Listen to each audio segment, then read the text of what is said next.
mga sisters? Clear, Ustad, inshallah. Yung video po hindi hindi naka-open.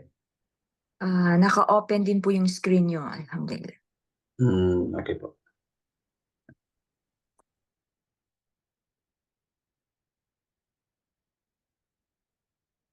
So, simulan na po natin mga sisters ng Islam. A'udhu billahi minasyaitanir rajim. Bismillahirrahmanirrahim. Innal hamdalillah nahmaduhu wa nasta'inuhu wa nastaghfiruh wa na'udzu billahi min shururi anfusina wa min sayyiati a'malina. Man yahdihillahu fala mudilla lahu wa man yudlil fala hadiya lahu. Wa ashhadu an la ilaha illallah wahdahu la syarika lahu wa ashhadu anna Muhammadan 'abduhu wa rasuluh. Sallallahu alaihi wa ala alihi wa sahbihi ajma'in. Amma ba'd. Assalamualaikum warahmatullahi wabarakatuh.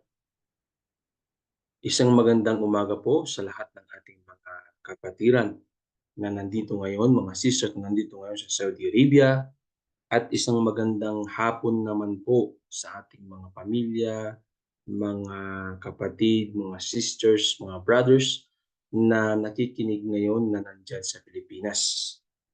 Na may pagpalain sa atin ng Allah subhanahu wa ta'ala ang oras na ito at gantimpalaan tayo ng Allah sa ating mga mabubuting gawa. Alhamdulillah, tuloy pa rin po tayo sa ating paksa patungkol sa panahon, sa palambuhay ng Propeta Muhammad SAW sa panahon niya sa Madina. So marami na po tayong natalakay, alhamdulillah, at ngayon ay dadagdagan pa po natin ito, inshallah subhanahu wa ta'ala. So ngayon mga kapatid, mga sisters in Islam, ating tatalakayin muna yung mga nakaraang paksa para at least matandaan natin yung last na natalakay natin. Na kwento natin na tinangka ng mga Quraysh o Qurashi na ibalik ang imahe ng tribong Qurashi. So paano natin nasabi yun? Dahil alam natin mga kapatid ng mga Quraysh, hindi pa lumilipat, hindi pa naghihijra ang Propeta Muhammad sallallahu alaihi wasallam at ang kanyang mga kasamahan na mga Muslim mula sa Makkah ay kilado na ang mga Quraysh sa mga karatig bayan o mga karatig lugar. So isa rin sila sa mga nangangalakal sa mga iba't ibang lugar. So ganun din, kung paano sila kilala sa mga ibang lugar, kilala din sila sa tinatawag na mga taga-Madina o ang tinatawag na mga Ansar. So we already discussed kung ano yung mga tinatawag na Ansar, Muhajirin, yung mga Quraysh. So dapat tandaan po natin iyan. Ito pong natin, PowerPoint natin, isasend ko po ito mamaya sa ating admin at inshallah isasend po sa inyo. So yun yung natalakay natin na tinangka o naging plano ng mga Quraysh na ibalik nila yung imahe nila. Which is meron din silang mga imaheng hindi magaganda. Alam naman natin kung paano sila namuhay na merong mga tinatawag na pagmamalupit ng mga Quraysh noong panahon na hindi pa man lumilipat at lumipat na ang Propeta Muhammad sallallahu alaihi wasallam ay ganun pa rin ang kanilang imahe. Pero ngayon sa panahon ngayon, alhamdulillah, dahil sa pagsisikap ng Propeta Muhammad sallallahu alaihi wasallam, may panahon din madidiscuss natin ito, yung panahon na bumalik ng Propeta Muhammad sallallahu alaihi wasallam kasama ang kanyang mga sahaba sa Madina, ay doon na nagsimula muli yung mga patungkol sa pagbabago ng imahe ng tribong Quraysh sa mabuting imahe at yun ang imahe ng Islam. So kung ating titignan, ang Makkah ngayon at saka Madina ay lahat na po mga Muslim yan. Okay? Kung meron mga nakakapasok dyan ngayon ay siguro dahil na yun sa hindi natin alam, siguro yung iba hindi sinasabi yung totoo. So depende na po sa kanila yan. Pangalawa, nabanggit din natin yung mga epekto sa sectarian na hidwaan. Okay? Nabanggit natin ito. Maraming mga nangyari nung panahon. So bago natin i-discuss ito, ang mga Quraysh, ito pangatlo, ang mga Quraysh at pag-udyok ng sektaryan na hidwaan sa loob ng Madina. isa sa mga ginawa ng mga Quraysh yung panahon na sila ay gustong, maghiganti sa mga Muslim na lumipat sa Madina o kaya ay sirain ang kanilang plano, sirain ang plano ng Propeta Muhammad sallallahu alaihi wasallam, ang mga Quraysh sila ay nag-udyok ng isang sektaryan na hidwaan sa loob ng Madina. So na-discuss natin kung ano yung sinatawag na sektaryan na hidwaan. Ito yung patungkol doon sa mga nangyayaring hidwaan sa bawat tribo, o bawat pamilya o bawat mga leader ng isang lugar.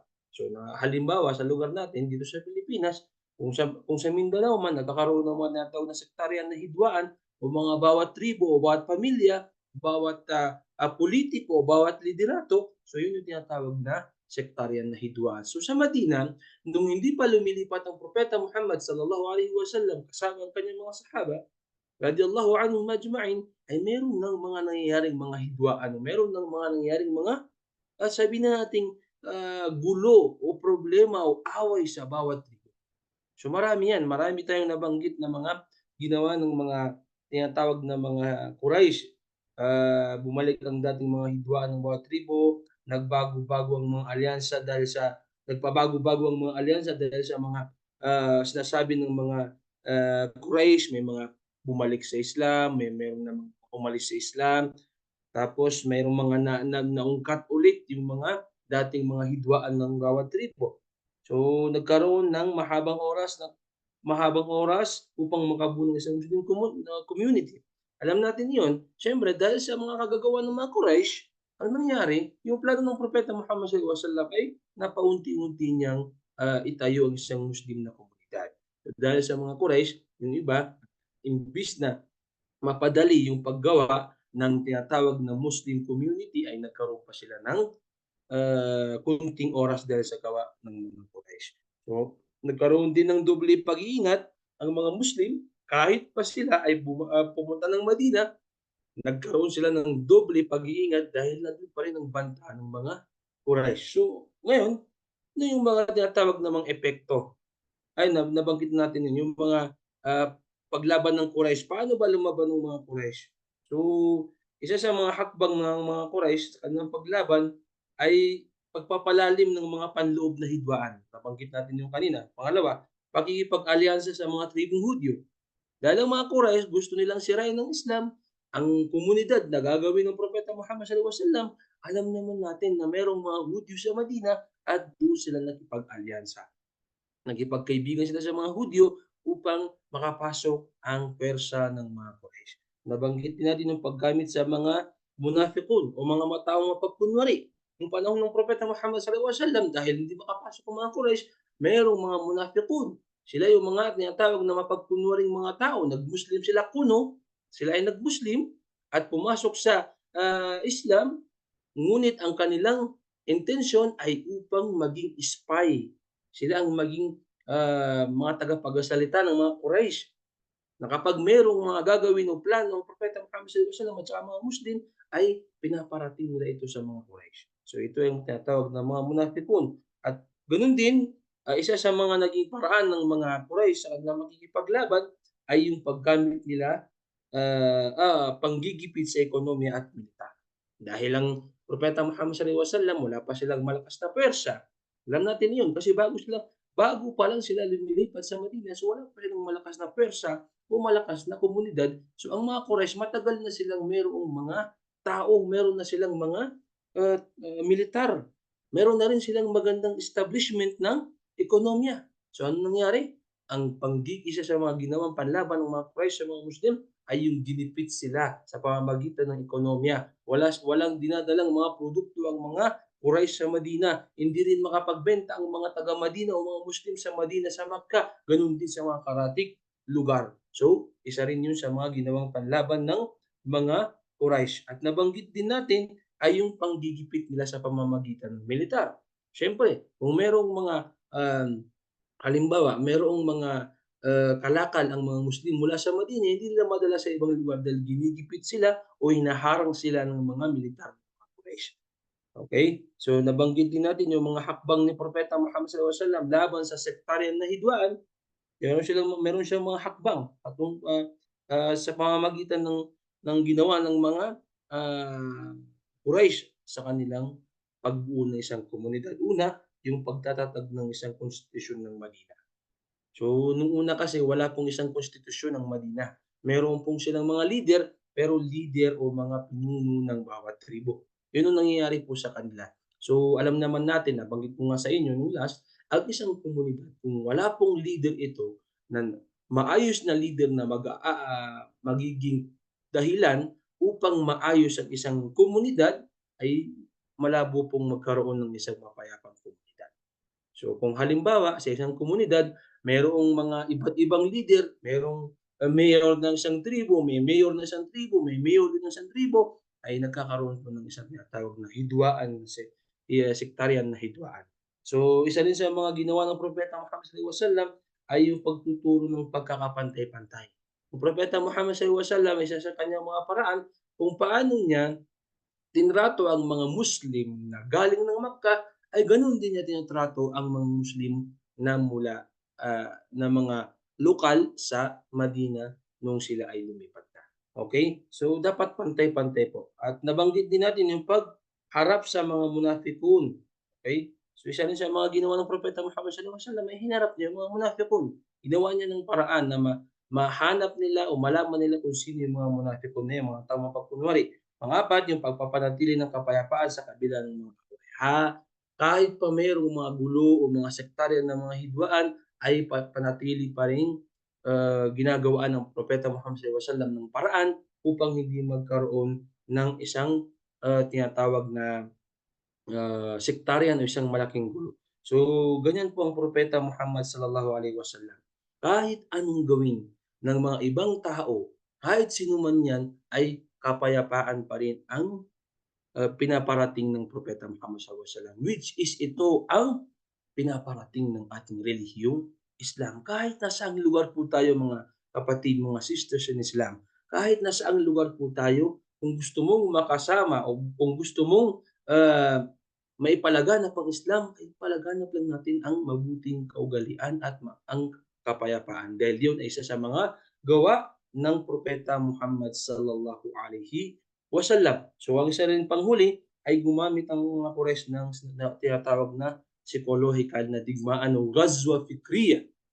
Dahil, hindi rin sila masyadong handa na makipagdigma sa mga Muslim dahil ang nangyayari po kasi dito, natatakot din ang mga Quraysh na basta-bastang makipagdigma sa mga Muslim sa Madina dahil hindi nila alam na baka mamaya ay merong sikretong puwersa ang Propeta Muhammad sallallahu alaihi wasallam at saka baka mamaya ay tumulong na lang bigla ang lahat ng mga tribo mula sa Madina. So nagkakaroon pa rin po sila ng takot. So ang mga ginawa po nila ay gumamit sila ng mga tinatawag na ghazwa fikriya o psychological na digmaan. Hindi sila nakipagdigmaan sa pisikal, ngunit sa kanilang mga plano o kaya mga pananalita o kaya ay mga kaisipan ay ito ang kanilang mga ginawa. So tulad ng pagpapakalat ng paninira at takot. So nagpakalat sila ng mga paninira sa kahit anong lugar sa Madina, mga karatig bayan, parating sila ng mga banta, pangalipusta at pangungutya sa mga Muslim, pagputol ng ugnayan, panglipunan at pangkabuhayan. So lahat ng mga, tinatawag na mga produkto ng mga taga-Madina ay pinutol nila. So nagkaroon ng isang, pangamba ang mga Muslim sa Madina dahil baka mamaya ay maging dahilan na sila ay hindi makakain, hindi mabuhay. Pagtulak sa mga hidwaang tribo, ha? Hindi nakikipag-away ang mga Quraysh pero sinususulan nila ang mga bawat tribo na ganito ang gawin niyo, ganito ang gawin niyo. So isa po 'yun sa mga dapat iwasan natin hanggang sa panahon natin ngayon. So pagbabanta sa karahasan, pagkakalat ng kasinungalingan, at iba pa pong mga psychological na mga digmaan. So 'yan yung mga nakaraang paksa po natin mga sisters in Islam. At ngayon naman, ang ating tatalakayin ay yung mga iba pang mga, nangyari sa panahon ng Propeta Muhammad SAW sa Madina. Okay, pahintulot na lumaban. Alam niyo po ba mga kapatid, yung panahon ng Propeta Muhammad sallallahu alaihi wasallam na siya ay nasa Makkah. Alam naman natin kung paano sinaktan ng Propeta Muhammad sallallahu alaihi wasallam ang mga sahaba radiyallahu anhum ajma'in, paano sila inalila, inalipusta, sinaktan, kinutya ng mga Quraysh. Pero napansin niyo po ba na hindi po sila lumalaban? Hindi po sila nakikipag-away o nakikipagdigma sa kanila. Magpagayon pa man na ang propeta ay masyado nilang sinaktan. Ang propeta Muhammad sallallahu alaihi wasallam ay masyado nilang inalipusta. Lahat ng mga masasamang salita ay sinabi na nila. Lahat ng pagmumura ay sinabi na nila kay propeta Muhammad sallallahu alaihi wasallam. Ngunit hindi po nagpahintulot ang propeta Muhammad sallallahu alaihi wasallam.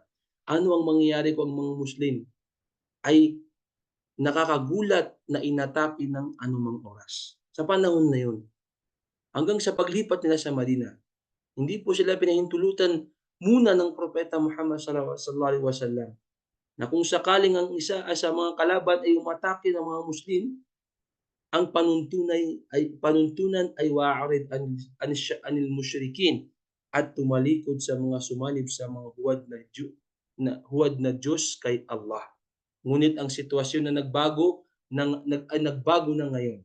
So nung panahon mga kapatid na ang mga Muslim ay mula Makkah hanggang sila ay lumipat, naghijra sa Madina, napansin niyo po hindi po sila sa mga ano natin, sa mga kwento po natin mula sa Makkah period hanggang sa pumasok na po sila sa Madina period. Nung unang pagpasok po nila sa Madina period ay hindi pa po pinapahintulot ng propeta Muhammad sallallahu alaihi wasallam. Isa sa mga nabasa ko na hikmah, wisdom ng propeta Muhammad sallallahu alaihi wasallam, una hindi pa po ito inutos ng Allah. So ito ay palatandaan ng propeta Muhammad sallallahu alaihi wasallam, lahat ng kanyang galaw ay inuutos ng Allah subhanahu wa ta'ala. Hindi po niya ito pang sariling desisyon. Yun ang dapat nating unang tandaan. Pangalawa, pinapakita po ng propeta Muhammad sallallahu alaihi wasallam na ang Islam ay hindi nagsimula sa karahasan. Kasi kung ating iisipin, maaaring magsimula ang propeta Muhammad sallallahu alaihi wasallam kasama ang kanyang mga sahaba sa karahasan, pakikipagdigma, pakikipag-away. Pero kung ating titignan ang history ng propeta Muhammad sallallahu alaihi wasallam mula Makkah at nung unang panahon na sila ay lumipat sa Madina, ay hindi po nagkaroon agad ng mga digmaan.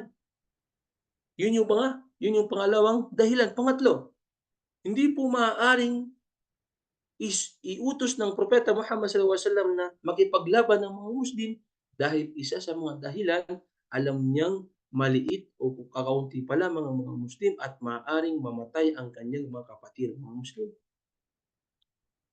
Pangapat, wala pa pong puwersa o wala pang tinatawag na Muslim community sa oras na yon, kaya hindi po sila pwedeng makipaglaban.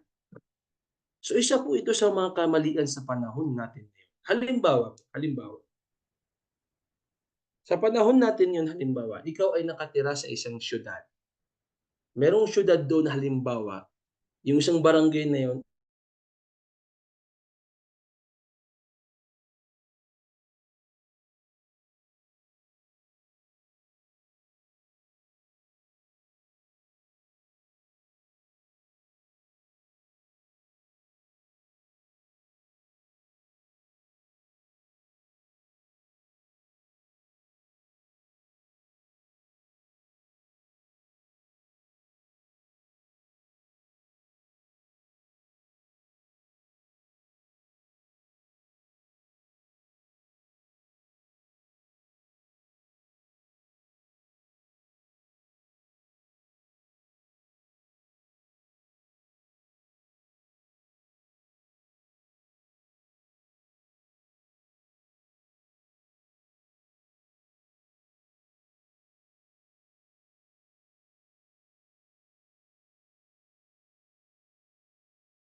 Assalamualaikum warahmatullahi wabarakatuh, sisters. Paumanhin po, mukhang nawala po sa connection si Ustad and I'm trying to get in touch right now. So mag-wait po muna tayo. Inshallah po maka-join siya.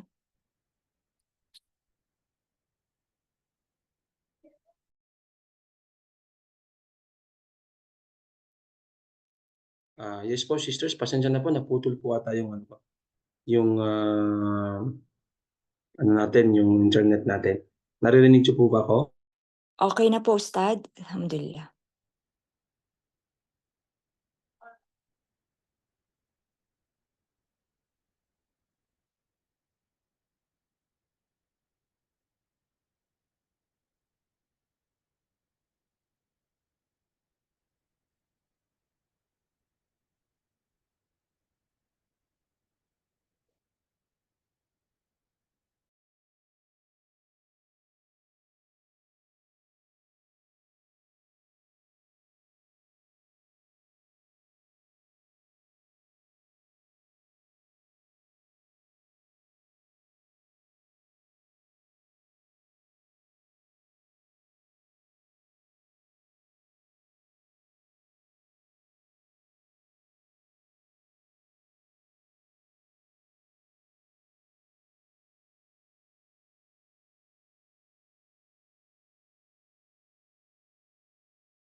sisters?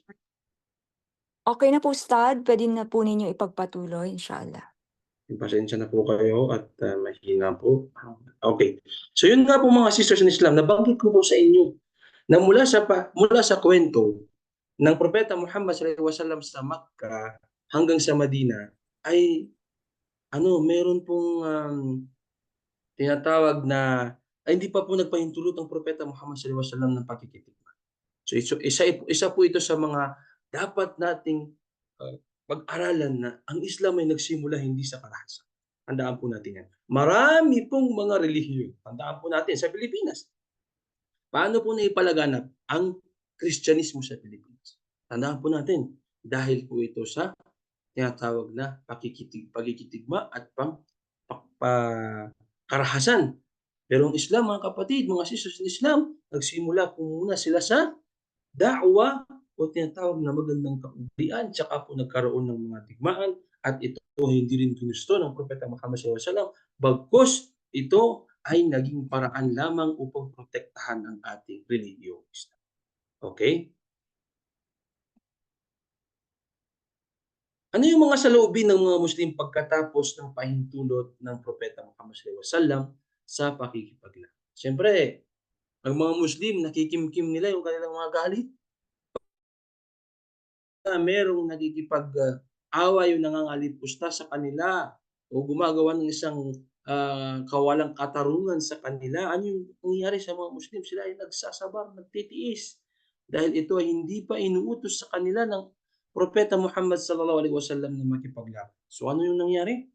Nung panahon na ang Propeta Muhammad sallallahu alaihi wasallam ay nagpahayag na ng kautusan na maaari na silang makipaglaban o protektahan ng kanilang mga sarili. Ngayon, ang mga Muslim ay may pahintulot na mula kay Propeta Muhammad na protektahan o makipaglaban sa mga kalaban. Ang mga tao sa Makkah ang hindi naniniwala ay ang mga gumawa sa kanila ng kawalang katarungan tulad lamang ng pamamagitan ng pagpapahirap, pagsunog ng kanilang mga ari-arian, mga kagamitan, pagtatapon ng mga iba't ibang mga najis o kung ano man yang mga maduduming bagay sa kanila at pagpatay kung minsan. So, nung panahon na yun, ang mga Muslim ay nagkaroon sila ng lakas na loob.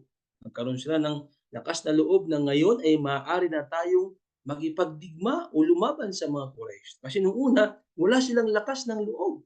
Kahit nung sila ay nandoon sa Makkah, natatakot sila na makipaglaban. Okay? Ang pag-atake ng mga Muslim sa Makkah ngayon ay hindi magandang plano. Pero ngayon, nung panahon na nag-utos ng Propeta Muhammad sallallahu alaihi wasallam na maaari na sila makipagdigma, okay, sa mga taga-Makkah, ay meron pa rin yung tinatawag na agam-agam o pagdadalawang isip dahil ang pag-atake nila pag-atake ng mga Muslim sa Makkah sa panahon na yon ay hindi magandang plano. Bakit? Sapagkat ang lakas ng mga Muslim ay hindi pa dumadami at lumalakas. Bagkus meron pa silang mga problema sa Madina na dapat ayusin at isa doon ang mga tinatawag na hidwaan ng mga bawat pamilya o sektaryan na hidwaan. So magpagayon pa man na ang Propeta Muhammad sallallahu alaihi wasallam ay nag-utos o kaya ay nagpahintulot na maaari na silang makipagdigma, ay meron pa ring plan, dapat pa rin merong magandang isang plano para makipagdigma sa mga tinatawag na Quraysh o mga kalaban ng relihiyong Islam. Hindi pwedeng porket pinahintulutan na ng Propeta Muhammad sallallahu alaihi wasallam ay maaari ka na makipagdigma. No. Ganoon din sa panahon natin ngayon mga sisters in Islam. Dito sa Pilipinas, ito po isang kamalian. Isa po sa isang kamalian ng ating mga mapupusok sa kumbaga pakikipagdigma sa ating relihiyong Islam ay hindi porket nagkaroon ka na ng isang grupo, halimbawa grupo sa Pilipinas na puwersa ng mga Muslim na tinatawag mo na tinatawag nating mga mandirigma ng Islam, hindi porket nagkaroon ng konting hidwaan o problema sa gobyerno o problema sa ibang bagay ay makikipagdigma ka na, no. Hanggang hindi pa natin naitatayo mga sisters in Islam, ang tinatawag na isang malaking Muslim community sa ating lugar, hindi tayo pwedeng makipagdigma. Bagkus magkakaroon lamang ng isang malaking kapinsalaan. So kung ating titignan, kung ating iisipin, ito sample ko na po sa inyo ito. Siguro kung may mga sisters tayo diyan na mga Maranao, alam po nila ang nangyari sa Marawi. Alam nila yung nangyari sa Marawi. Alam niyo po yung nangyari sa Marawi. Imbis na makatulong sa mga mamamayan dahil ang kanilang intensyon ay ipaglaban daw ang Islam, itayo daw ang Islam. Pero anong nangyari mga sisters in Islam? Mas nasira, mas napinsala ang Marawi. Hanggang ngayon, 'di pa po 100% na nakakabangon ang ating mga kapatid na mga Maranao sa Marawi. So dahil yun sa maling, kaisipan o kumbaga ay maling, pananaw ng ibang mga tao. So sana po 'wag mangyari ito sa ating mga ibang mga lugar, okey? So ngayon, isa sa ating mga tatalakayin ay ang, tinatawag na mga unang mga misyon ng mga apostol sa Madina. Ang unang misyon ng mga apostol sa Madina ay tumutukoy sa mga unang hakbang ng pagpapalaganap ng Islam sa lungsod ng Yathrib, which is alam na po natin ang Yathrib sa panahon natin ngayon ay tinatawag na Madina. So kung yung mga taga Madina diyan, ang orihinal na pangalan po ng Madina ay Yathrib. Kayo po ay mga Ahlu Yathrib. Okay? Kayo po ay mga taga Yathrib. Kayo ay mga taga Madina. Matapos ang hijrah o paglipat ni Propeta Muhammad sallallahu alaihi wasallam at ang kanyang mga tagasunod mula Makkah, so meron pong mga unang misyon ang mga apostel o tinatawag natin mga kasamahan ng Propeta Muhammad, mga apostol sa Madina, sila po yung mga unang ano tinatawag nating mga unang yumakap sa Islam. So ang unang pakikipag-ugnayan, unang panata sa Aqaba. Ano ba tinatawag na Aqaba?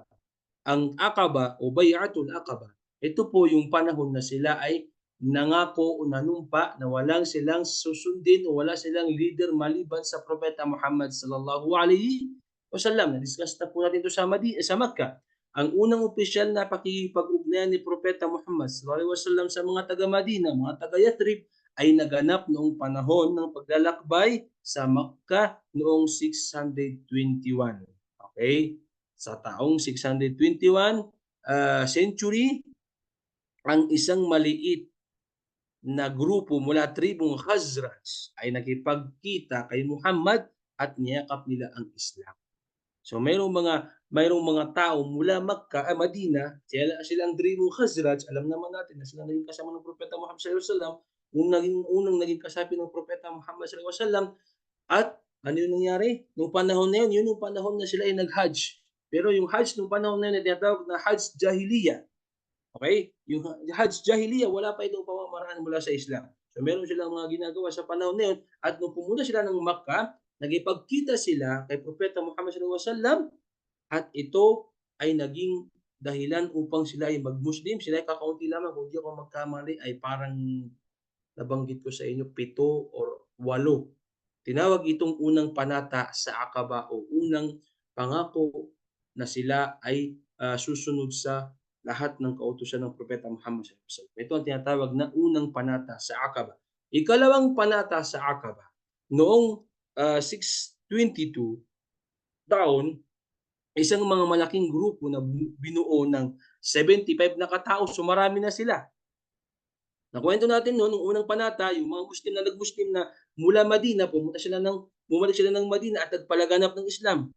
At nung nalaman ng mga tao, nung ika-next na taon, 622 years, at pumunta sila, halos umabot sila ng 75 na katao mula sa parehong tribo ng Aus at Khazraj, ang bumalik at nagbigay sa kanilang suporta kay Propeta Muhammad sallallahu alaihi wasallam. Nag-Muslim naman sila.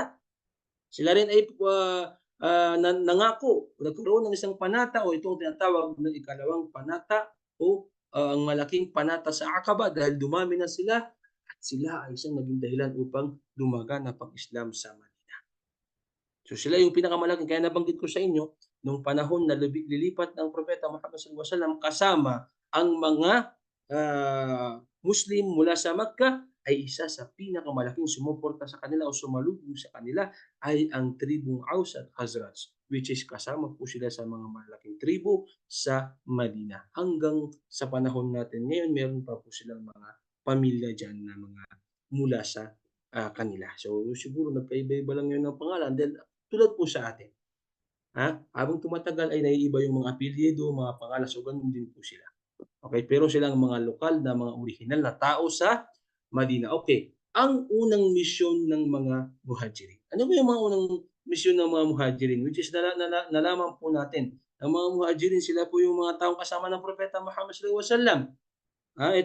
Ito po ay isang, plano ng propeta ngunit kasama rin ito sa plano ng mga Muhajirin. Dahil sa hijra o paglipat ng mga Muslim mula Makkah patungo sa Madina, ay meron silang mga plano o misyon na nais isakatuparan sa kanilang pagdating sa Madina. Una rito, pagpapalaganap ng Islam.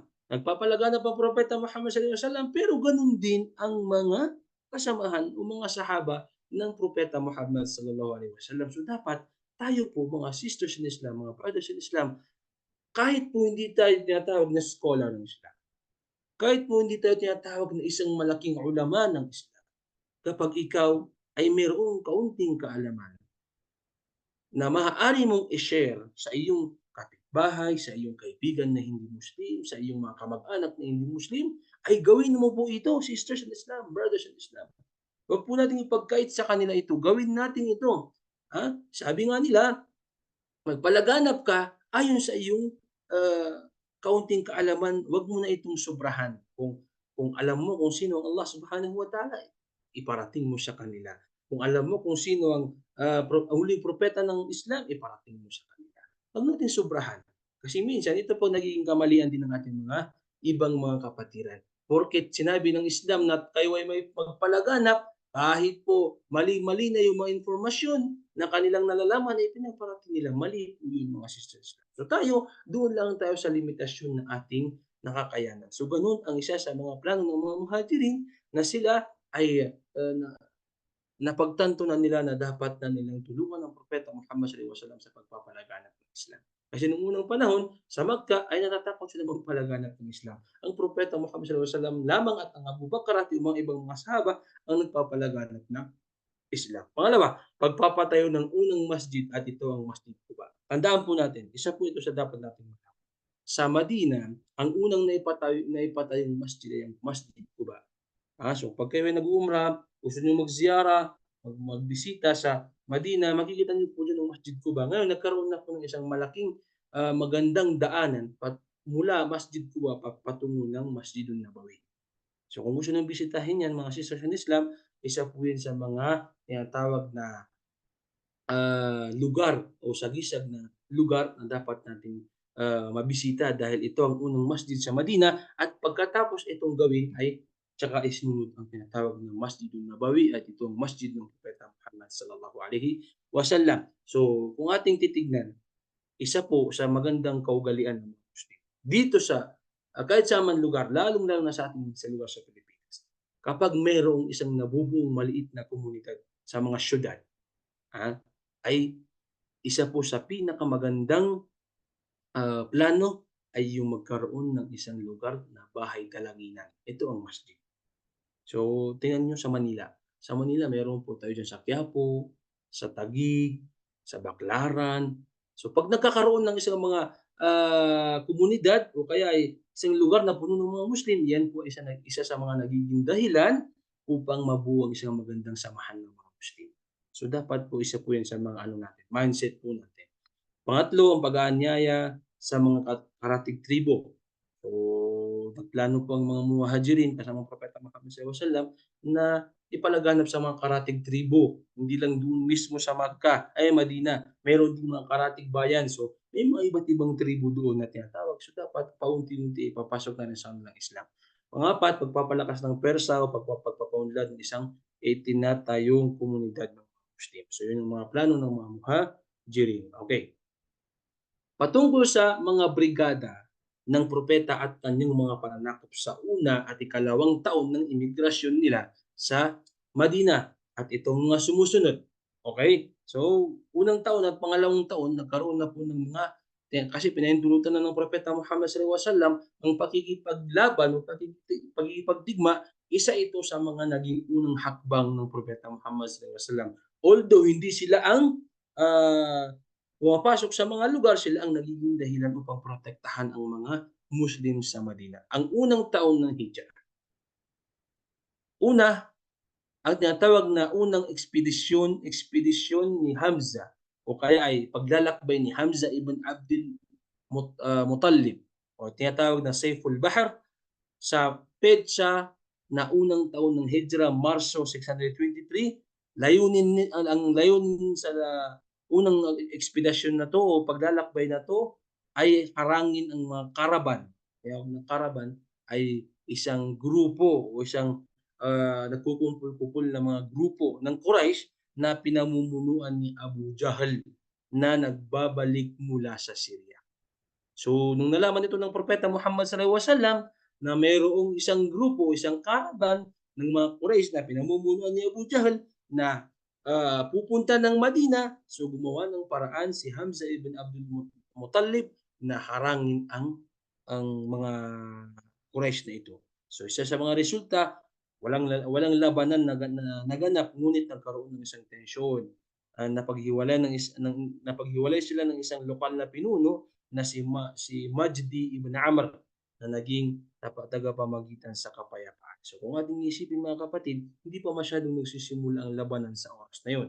Ngunit gumagawa ng paraan ng Propeta Muhammad sallallahu alaihi wasallam at mga Muslim na harangin ang ginagawang, plano ng mga Quraysh. So natatakot din ang mga Quraysh dahil, siyempre nung panahon nila, sila ay ayaw nilang, magkaroon ng patayan dahil alam din nila na natatakot sila na baka sila ay matalo dahil may panahon na mas lalakas pa ang, tinatawag na pwersa ng mga Muslim. Okay. Pangalawa, ekspedisyon ni Ubaidah ibn al-Harith.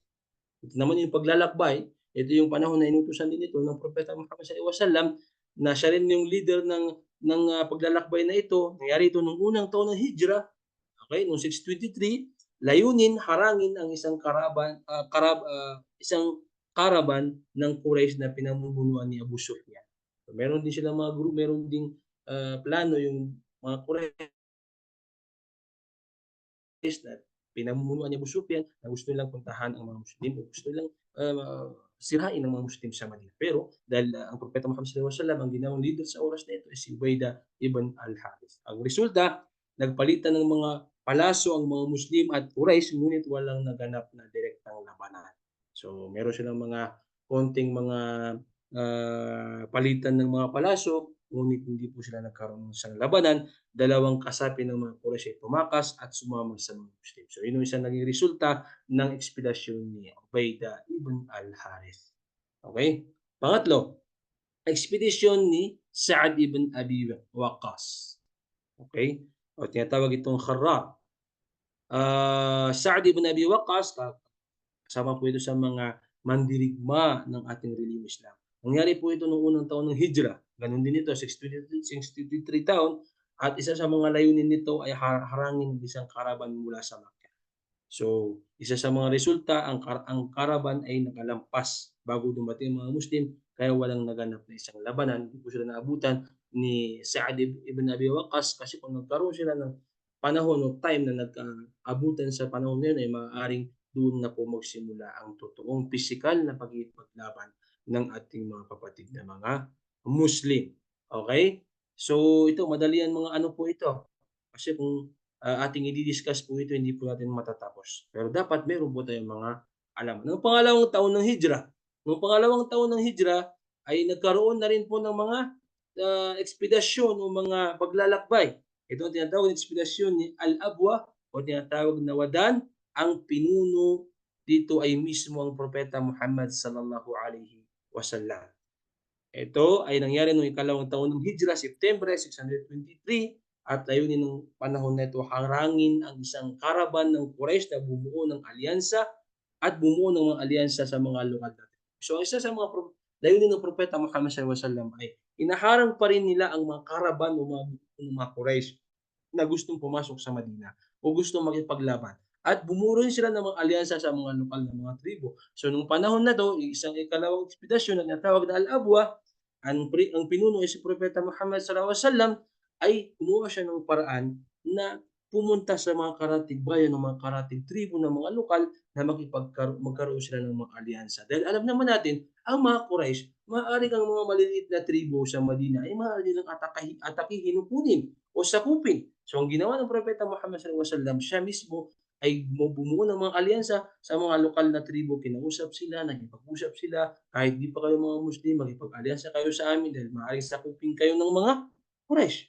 So isa yan sa mga plano ng Propeta Muhammad sallallahu alaihi wasallam. Kaya sa mga resulta, walang labanan na naganap, ngunit matagumpay na nakuha ni Muhammad ang kasunduan na hindi pagsalakay mula sa mga tribong Banu Damrah.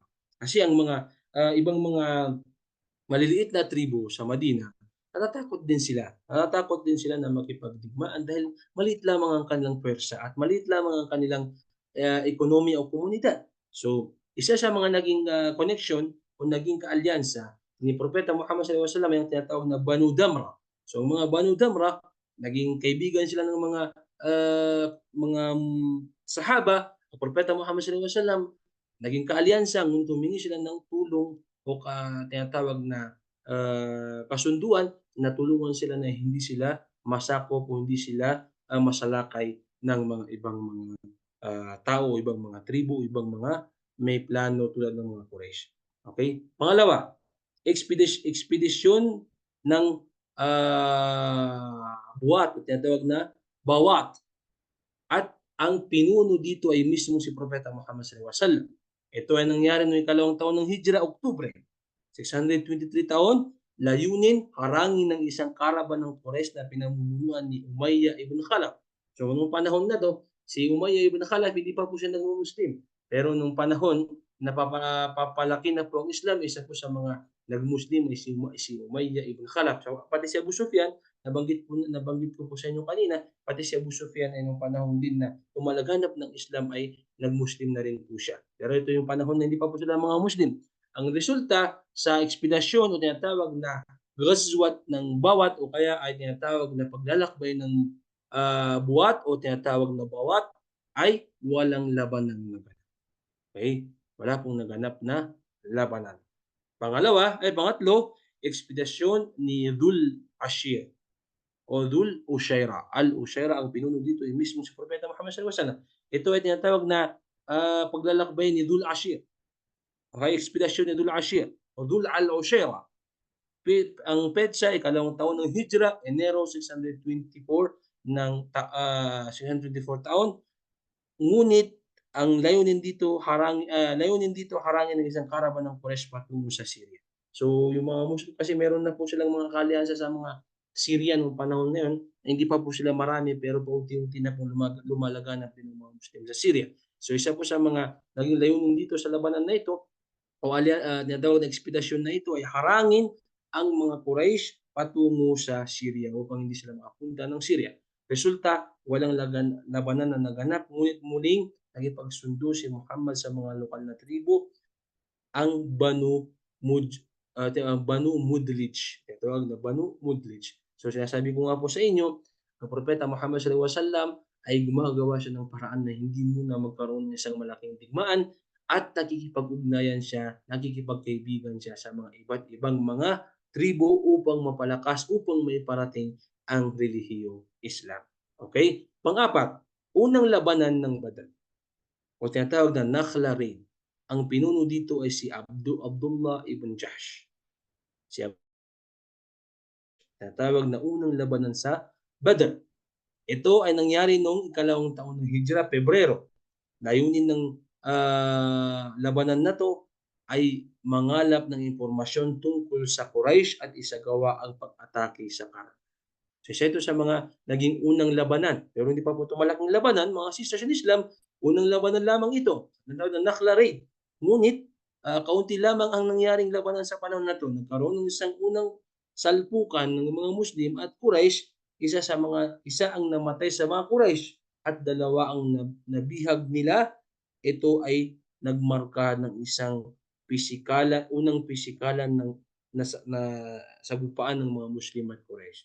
So ito, hindi pa ito malaki, mga sisters in Islam, ngunit ito na po ay tumatak sa history na ito na yung panahon na nagkaroon na ng unang labanan o pisikal na labanan mula sa mga Quraysh at mga ibang mga kalaban ng Islam at ang mga kapatid nating mga kamusliman. So may mga namatay sa Quraysh, isang namatay, meron ding dalawa na nabihan ng mga Muslim.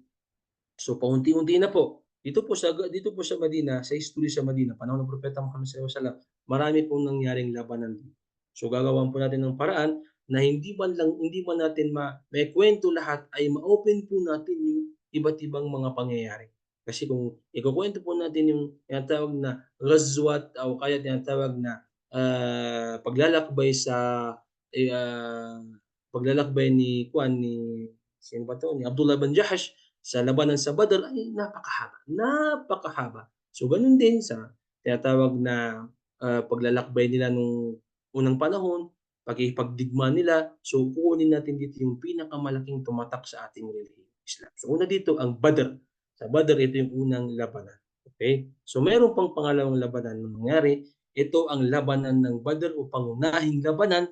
Ang pinuno dito mismo ay si Propeta Muhammad sallallahu alaihi wasallam. Nangyari ito noong ikalawang taon ng Hijrah nung Marso. Ang isang layunin dito harangin ang isang malaking karavan ng mga Quraysh o grupo ng mga Quraysh na pinamumunuan muli ni Abu Sufyan. So alam natin si Abu Sufyan isa po yung mandirigma. Mandirigma po yan na nakipaglaban sa kay Propeta Muhammad sallallahu alaihi wasallam. Pero sa bandang huli ay nag-Muslim din po siya. So magpagayon pa man na marami ang mga Quraysh ay hindi, na ay magpagayon pa man na marami ang mga Quraysh, ay nagtagumpay ang mga Muslim sa labanan na ito. At ito ay naging resulta na nagpalakas ng kanilang posisyon sa buong Arabia o sa Arabian Peninsula. Tumatakbo ito nung nalaman ng mga iba't ibang karatig lugar o karatig bayan ng mga Arabo na nakipagdigma ang mga Muslim at ito yung isang malaking labanan sa Badr o pangunahing labanan na pinamumunuan ng Propeta Muhammad sallallahu alaihi wasallam ay nagkaroon na po ng takot yung ibang mga, tribo, nagkaroon na po ng ibang, sabihin nating tensyon. Malaking tensyon dahil alam na nila na mayroon ng puwersa ang mga Muslim.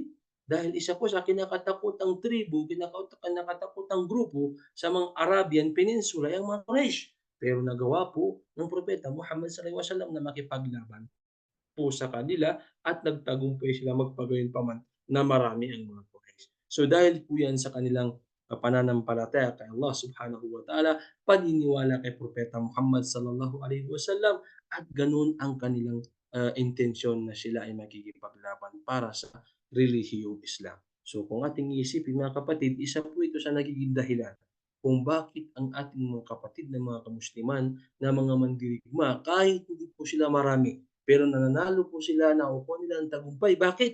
Dahil po sa kanilang mga intensyon, dahil sa kanilang pagtitiwala kay Allah, pagtitiwala kay Propeta Muhammad sallallahu alaihi wasallam at dahil sa kanilang, pananampalataya o pagtulong o kaya ay pagpapalaganap sa relihiyong Islam. So tingnan niyo ang mga ibang tao, tulad ng mga Quraysh na sila, ang kanilang, intensyon ay hidwaan, ang kanilang intensyon ay pakikipagdigma, pagsakop lamang, wala ang tinatawag na para sa kanilang relihiyon o para sa kabutihan. Anong nangyari? Hindi po sila nananalo. May mga labanan na nagkaroon ng isang malaking o madugong labanan ng mga Muslim, maraming namatay na Muslim. Pero tandaan po natin na karamihan po o halos lahat po ng mga labanan na nangyari noong unang panahon ay panalo po ang ating mga kapatirang mga Muslim. So yan po ang nangyari o kaya mga unang nangyari sa unang, hijra, unang taon, ikalawang taon ng paglipat ng Propeta Muhammad sallallahu alaihi wasallam at pagpapahintulot niya ng pakikipagdigma o pagprotekta sa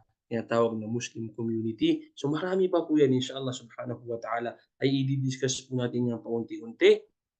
At dahil sa mga pangyayaring ito, nagdulot ng isang malaking tagumpay para sa mga Muslim at naging dahilan upang mas marami ang yumakap sa Islam at marami ding mga karatig bayan ang sumanib sa Islam at mas lumakas ang hukbo at pwersa ng mga Muslim. So paunti-unti na po mga kapatid, hindi lang po sa Madina ang nagkaroon ng isang Muslim community bagkus o kaya ay halos lahat ng karamihang mga malalapit na mga karatig tribo, karatig bayan ay halos yumayakap na po sila o mas dumarami na po yung yumayakap sa ating relihiyong Islam dahil po yan sa pagsusumikap ng Propeta Muhammad sallallahu alaihi wasallam at pagsusumikap ng ating mga sahaba radiyallahu anhum ajma'in. At mga kapatid sa relihiyong Islam, alhamdulillah, nakapagpamahagi na naman po tayo ng kaalaman ng history patungkol sa talambuhay ng Propeta Muhammad sallallahu alaihi wasallam at inshallah subhanahu wa ta'ala ay mas dadagdagan pa po natin yan paunti-unti ng abot ng ating mga kayang impormasyon. Maraming salamat po sa inyong pakikinig inshallah subhanahu wa ta'ala at humingi po ako sa inyo ng kapatawaran dahil tanggal po yung aking internet, hindi ko po alam kung bakit at maraming salamat po sa inyong lahat at inshallah sa muli ay magkita-kita po muli tayo dito sa paksa na talang-buhay ng Propeta Muhammad sallallahu alaihi wasallam sa panahon niya sa Madina. Humingi po ako ng kapatawaran kung meron man akong mga nasabing hindi maganda, kung meron man akong mga maling nasabi, ito po ay mula sa Shaytan at kung meron man akong nasabing maganda, ito po ay mula sa tawfik ng Allah. Hanggang sa muli mga kapatid, Assalamualaikum warahmatullahi ta'ala wabarakatuh.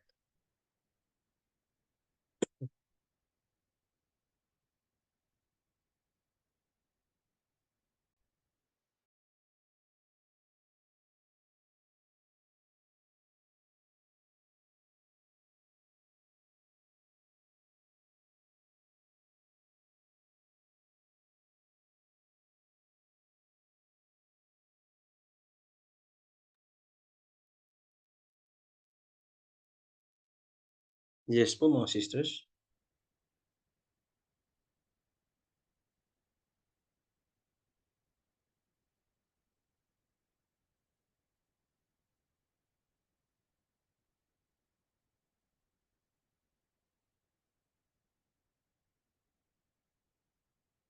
Meron po ba tayong mga clarification o dagdag sa ating paksa?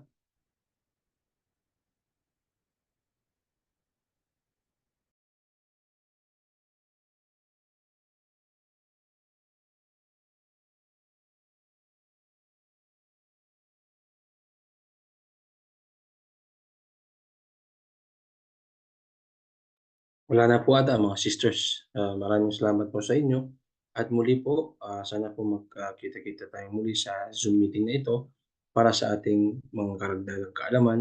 Assalamualaikum warahmatullahi wabarakatuh. Waalaikumsalam warahmatullahi wabarakatuh po. Waalaikumsalam warahmatullahi wabarakatuh.